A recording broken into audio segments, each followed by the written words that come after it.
What a time to be on YouTube. I mean, things are getting crazy out there.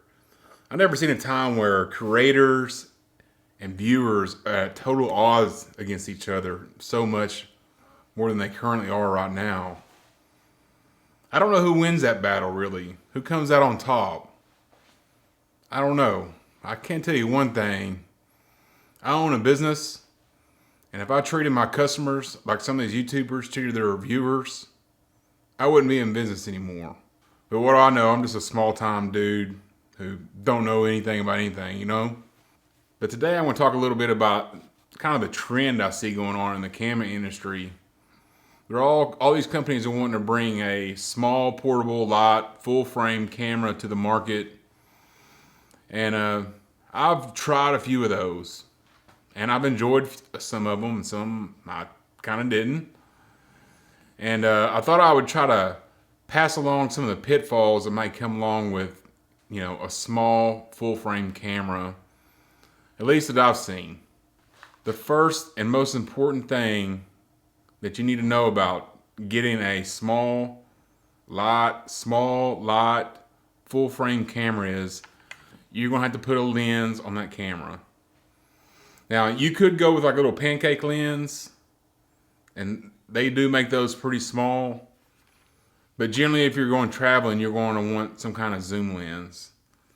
And once you put a zoom lens on the camera, the overall package just gets bigger and bigger and bigger. For instance, this right here is A7CR, A7C2, same body. And on here, I have a 20 to 70 f4 lens.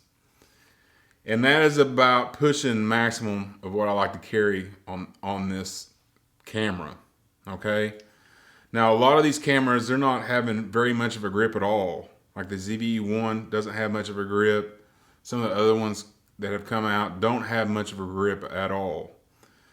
And that's something you really need to take in consideration, because handling a full frame lens without a grip, it can be pretty taxing if you're going to be using it all day. If you're just like, I'm just going to use a pancake lens all day, or one of these little small primes, and that's all I want to use, you'll get by fine.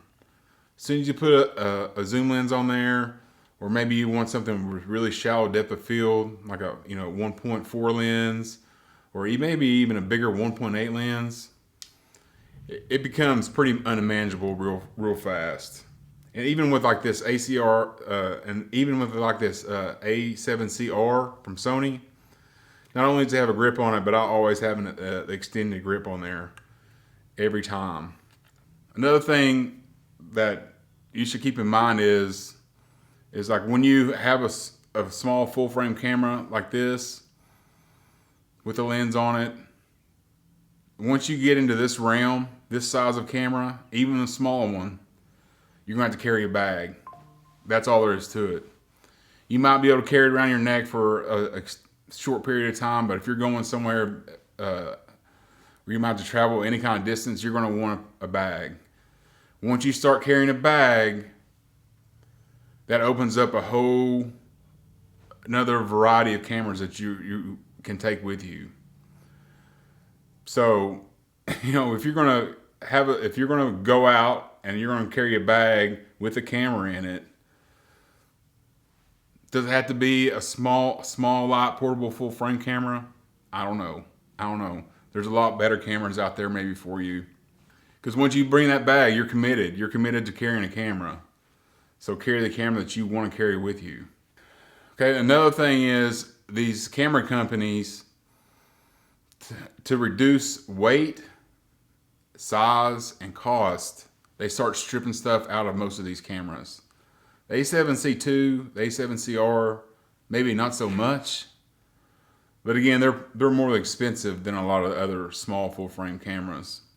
One of the most frequent things that they start pulling out of these type of cameras is the viewfinder. That's usually the first thing that go.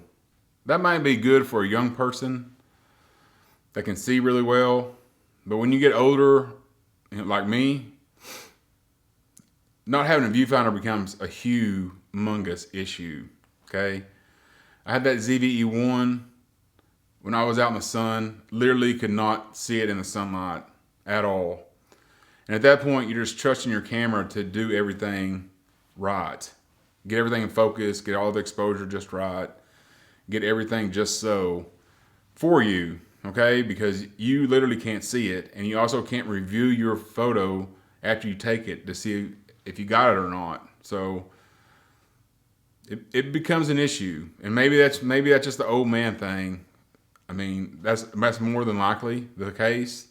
When they only give you one method to use the camera, to view the world through the camera, and you can't see that, that becomes an issue. Like cameras like, say, the FX3, FX30, I give those cameras a break because they are made to be used with the external monitor. I'm talking about these little small light hybrid cameras that are becoming more popular. You cut off that viewfinder, it better be bright, it better be clear, and better be able to non-reflective. You better be able to see it in the sun. You're basically just guessing. So another thing that these camera companies like to cut out is a mechanical shutter. I'm not sure why that is. Maybe it costs a lot to put a mechanical shutter in. Maybe it can't weigh that much, so maybe it's the cost. I don't know, but you know, that kind of sucks when you go to take photos and you don't have a fast readout. You could get a lot of rolling shutter. You could get some banding if you're not in the right lighting. I witnessed some of that with the ZVE1, but not a whole lot. But again, that camera in particular, the ZVE1, has a relatively fast readout where the lack of a mechanical shutter is not that big a deal. But you get a camera with slower readout speeds, and you might have some issues if you're going to take any kind of fast action shooting or you're shooting under artificial lights. So just something to keep in mind there. I don't think I would ever buy another like mid-tier camera without a mechanical shutter if I plan on doing any kind of photography with it. That's just me. It may not be a big deal at all. So take that for what it will. Another thing that they like to strip away is controls or lack of controls. But I can tell you there's a huge difference when I'm using my A7CR. I'm like, oh yeah, this is a cool camera, you know, I enjoy using it, so on and so forth. And then I set over to my A7R5. I'm like, man, this is great. You know, there's buttons. You can like move your fingers around. You can get things done with the camera. They start taking some of the control functions out of the camera because there's frankly not enough room to put them on there.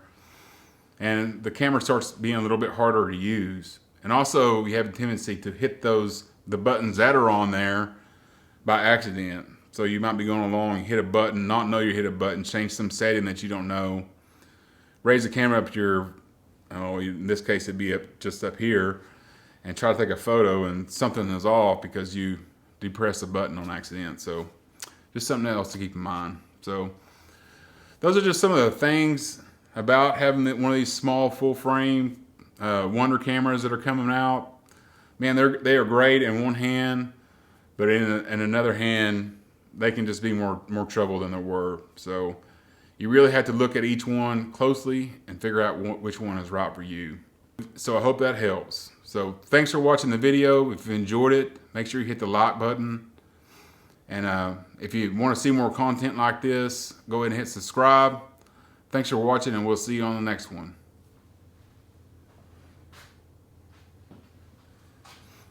So, just one more thing.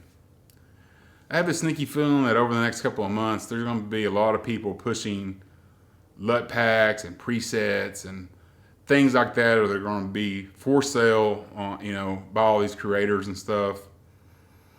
Be careful with those. Be careful with those. I bought some of those before, admittedly, and I bought one from one creator, and there's about 12 to 15 presets. Only one of them do I like. Only one of them. And it's probably something I could have done myself. So if you start seeing a bunch of these come out for sale and people are pressing you to buy them, learn how to edit your own photos, because remember, nobody on earth edits a photo like you do. We'll see you on the next one.